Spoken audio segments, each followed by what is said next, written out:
This is All of It. I'm David First, in for Allison Stewart. And this next hour is all about art. Wendy Redstar will be here to discuss her new exhibit, One Blue Bead. And later, artist Kwame Azur-Gomez is here to talk about her exhibit, Set the Atmosphere. You can head to our Instagram, at All of It WNYC, to see images of some of the art that we're going to be talking about this hour. And let's get things started with Love and Fury.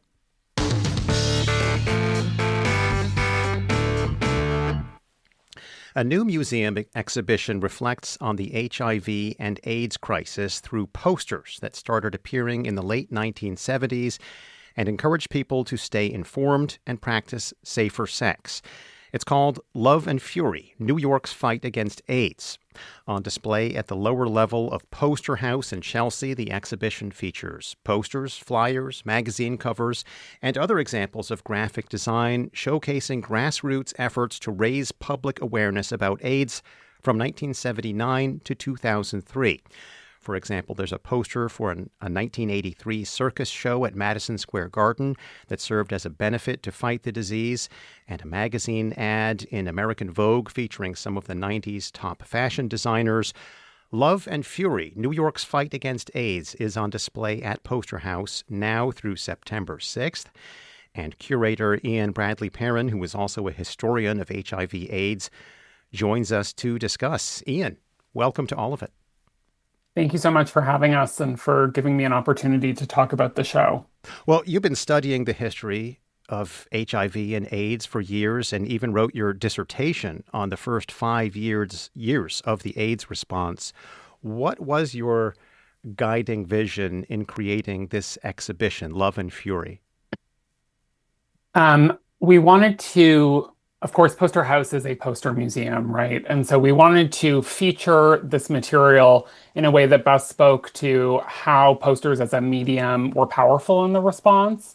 We wanted to feature the work of communities, the variety of communities in New York City, and create an exhibition where multiple generations could come in and experience this time in the city's history together. People who lived through the period, perhaps lost people in the period, may remember events that are featured in some of our posters.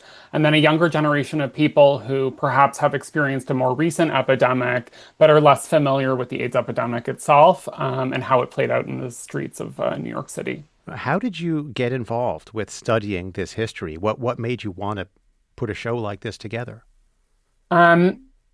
A great question.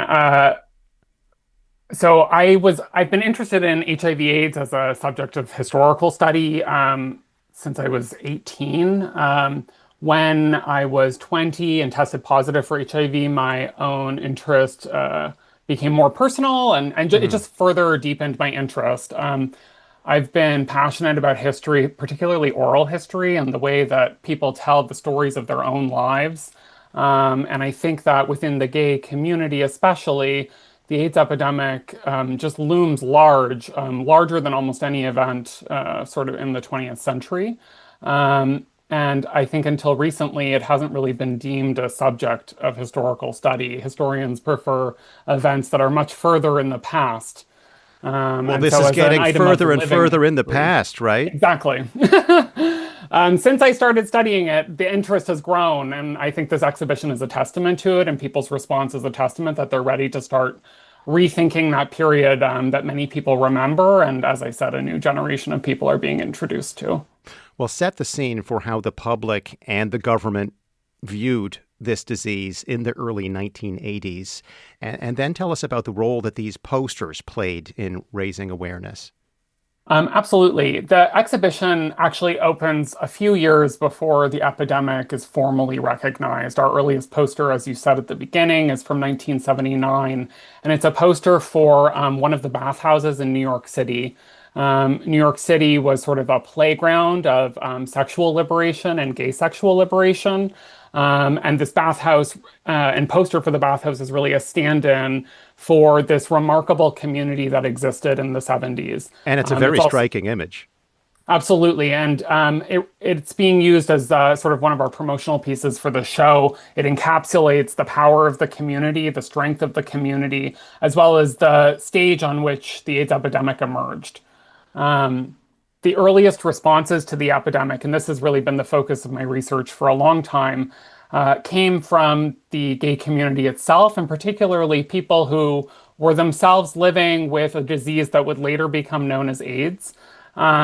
It was people who were getting sick and whose lovers were starting to show symptoms of a mysterious illness that first began asking questions, finding out ways to share information publicly, gathering groups of like-minded individuals to strategize, and beginning to build connections with institutions where they could get real answers to their questions. In 1981, in a now famous scene, Larry Kramer gathered a number of men in his apartment in New York City and heard for the first time formally about this disease from the public health institutions of the country. From there, the community began planning for themselves. Government response was slow, but one thing that I do want to emphasize and that I think the show does well is it demonstrates that although government response was slow, the gay community as it organized worked with them. So you see that the earliest funding from the city of New York comes in 1983. I think that's a lot earlier than people might imagine. And one of the messages and the takeaways for the show is the power of coalition building, sort of this idea of strange bedfellows. Perhaps the government wasn't comfortable speaking to the issues of the time and instead funneled money to organizations like Gay Men's Health Crisis, who were able to disseminate information more effectively. That's one of the interesting things that came out of my research and that we try to incorporate into the show. The name of the show, Love and Fury, New York's Fight Against AIDS. This is on display through September 6th at Poster House. And explain, what do we see in the show? Absolutely. So the show, we've broken it up into four different parts. Uh, um, it's not chronological necessarily, but more thematic. Because it's a show at a museum in New York, it's a story about New York City. We wanted to show the different facets of the city at the time and how they responded to the epidemic. The first section focuses on community responses and community public health messaging, with the poster as a critical medium for communicating this new concept of safer sex that gay men and people living with AIDS, as they called themselves at the time, developed. The messaging is very explicit, exactly on the nose, very clear, nothing sort of mysterious in the language that gets used. And so we start there. From there, we move into a section that looks at how creative communities in the city responded to the epidemic. This is such a New York specific story. And the epidemic was felt very hard and very early in these creative communities. I sort of use that term to cover the breadth of stage and screen and musicals, design and fashion, marketing, advertising, retail, textiles, sort of this broad range of industries that I think are so quintessentially New York City. And it's really exciting to be able to retell this portion of the story in the show. Oh, sorry. Were you? Oh no, sorry. I thought you were about to say something. I can keep going. We're excited to Let me retell just this mention portion. this because I do Yeah. want to hear more about that. But if you would like to join this conversation, we'd love to welcome you to join us. Did you live in New York City during the time that this exhibit covers? What are the visuals that you associate with that time? Are there any posters, comics, ads, or magazine covers that come to mind? Feel free to give us a call, 212-433-WNYC. That's 212-433-9692. And let's pick up right where we were there. And was it important for you to center this exhibition specifically in New York City? I think that the story of AIDS is really a multiplicity of different stories. If you want to go deep on the story, you really have to ground yourself in a particular location at a particular time. By telling the story of New York rather than, say, all of the United States or a global story, we were able to go a lot deeper on particular communities and individuals and actors and really explore what was specifically New York about the response to the epidemic in New York City.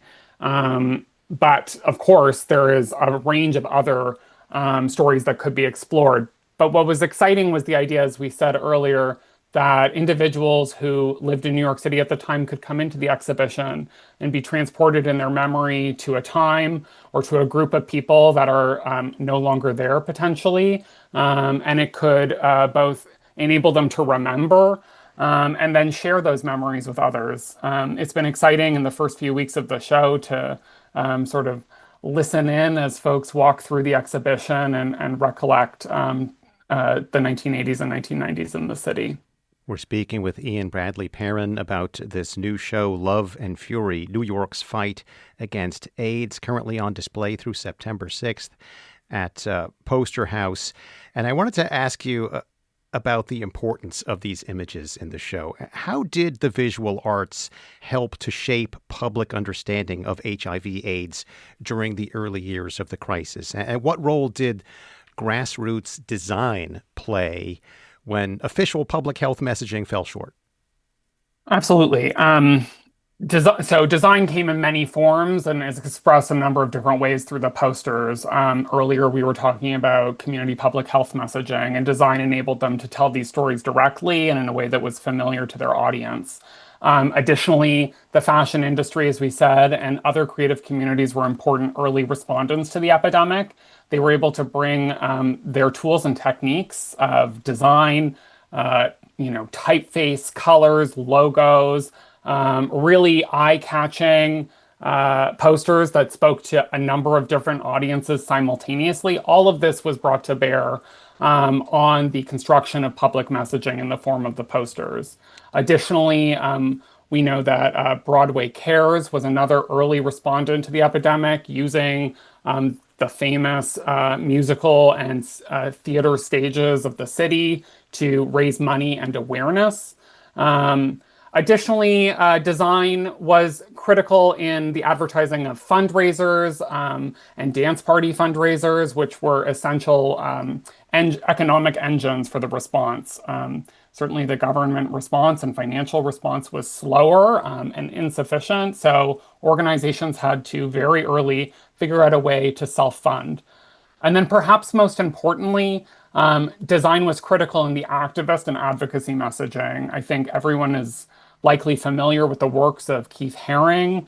The Silence Equals Death poster is among the most well-known icons of this era. And the Silence Equals Death collective themselves created this poster before there was a direct action response. It was almost a poster that was in hope of a direct action response that generated just months later the ACT UP organization and movement that I think people are very familiar with and associate with this period.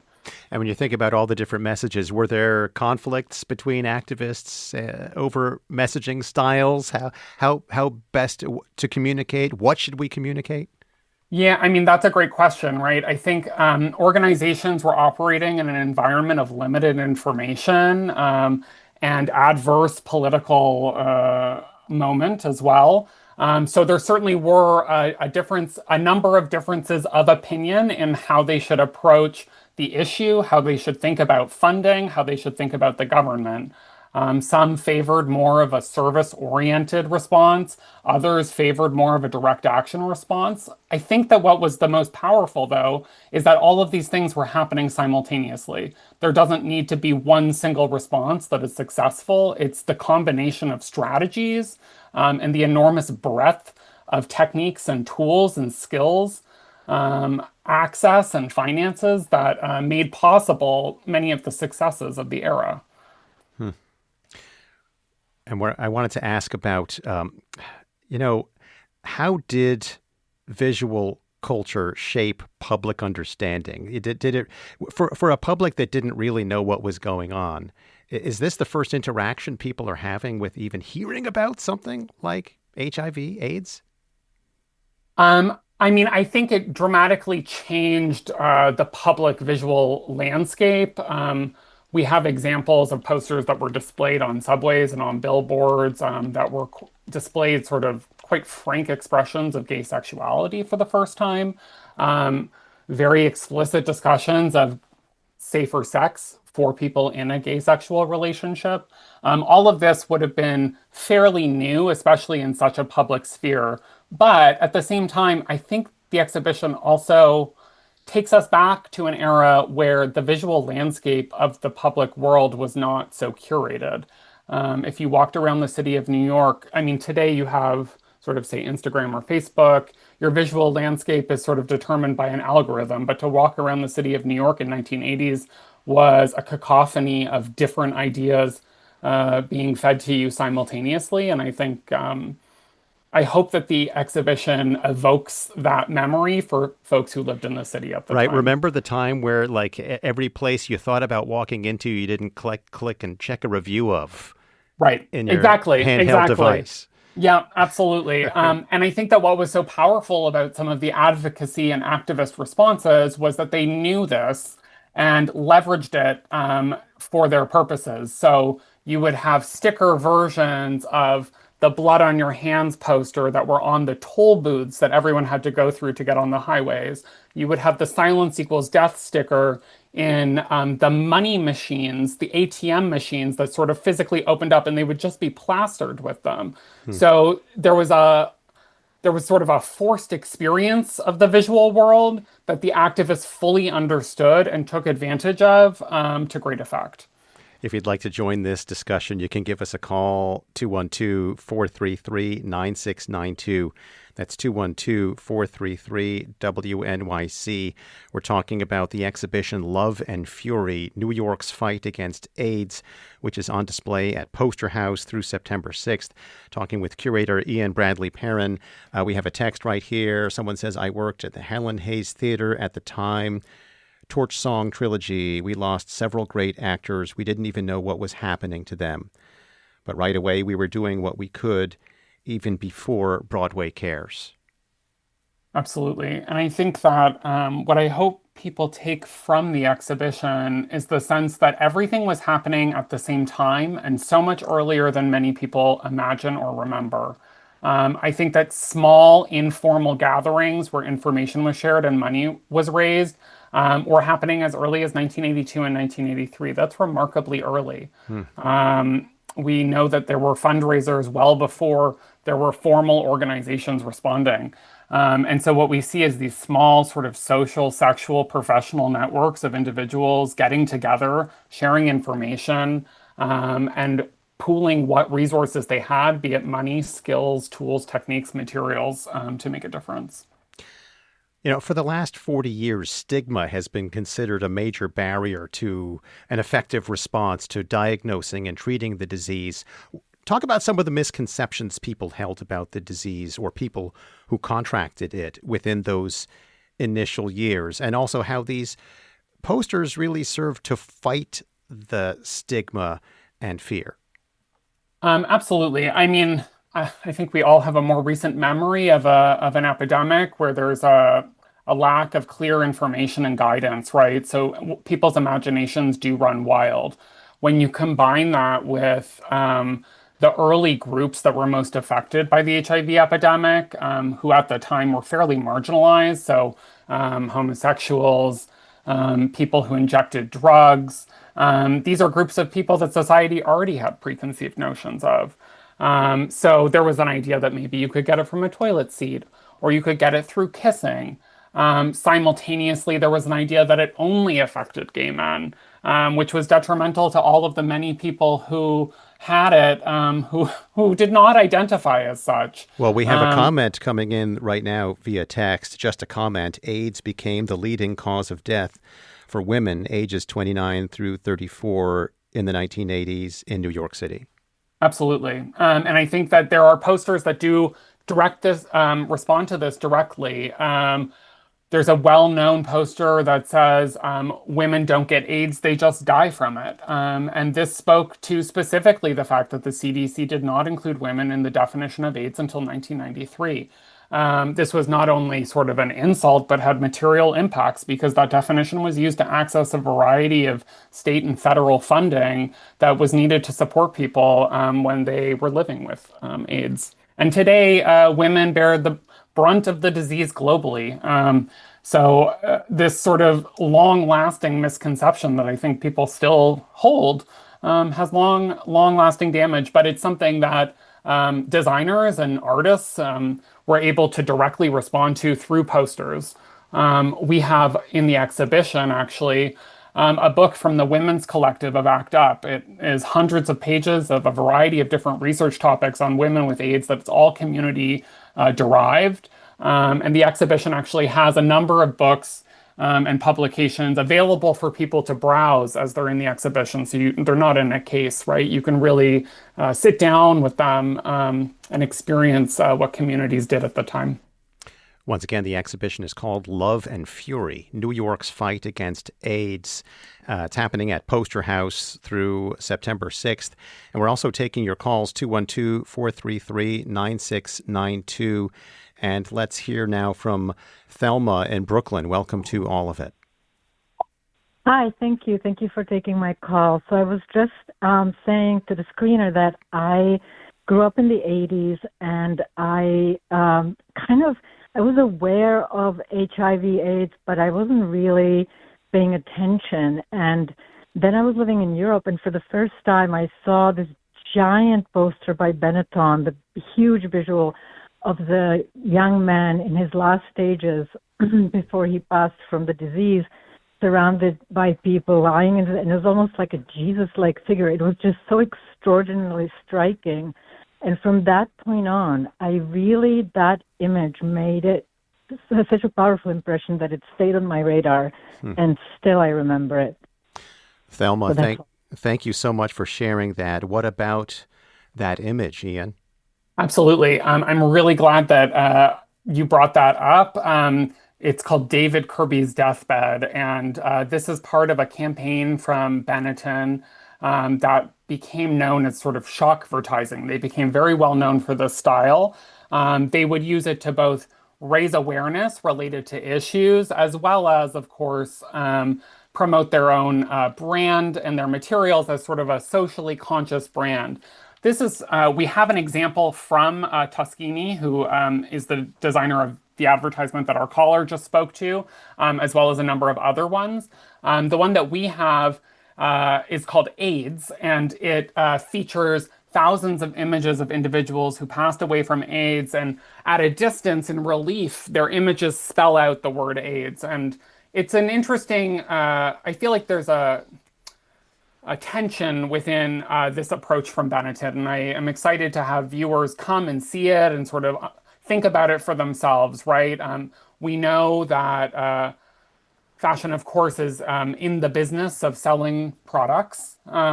But as we were saying earlier, it was an industry that was hit extraordinarily hard by this epidemic, whose workers were deeply impacted by it.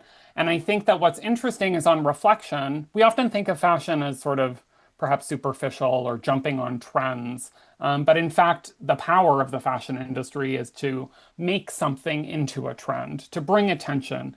And I think that the exhibition tries to give credit to that, referencing the works of one of our advisors, Natalie Nudell, who in her research found that in 1984, the fashion industry had already formed an organization to specifically respond to the AIDS epidemic. And I think that the Benetton poster is a later example of how that evolved over time. And just as we're wrapping up, how do you hope this exhibition contributes to ongoing conversations about HIV, AIDS, and public health and stigma? Absolutely. We're certainly in a different era than we were at the time. A lot more is understood about the epidemic, and the politics of the epidemic are once again shifting. I think that what I hope people take away from the exhibition, the posters, the work of communities, is the essentialness of coalition building in responding to critical issues. It was not one community, and I think the exhibition attempts to show this. It was many different communities with a variety of skills bringing these to bear in a response that was quite effective. So I think coalition building, working with people you wouldn't necessarily work with to achieve goals, and bringing sort of yourself, all of your skills, what you have and you can contribute, is exactly what everyone did at the time, and what yielded such fantastic results. Ian Bradley Perrin is a historian of HIV/AIDS and curated the exhibition Love and Fury, New York's fight against AIDS, which is on display at Poster House in Chelsea through September 6th. Ian, thank you for joining us. Thank you.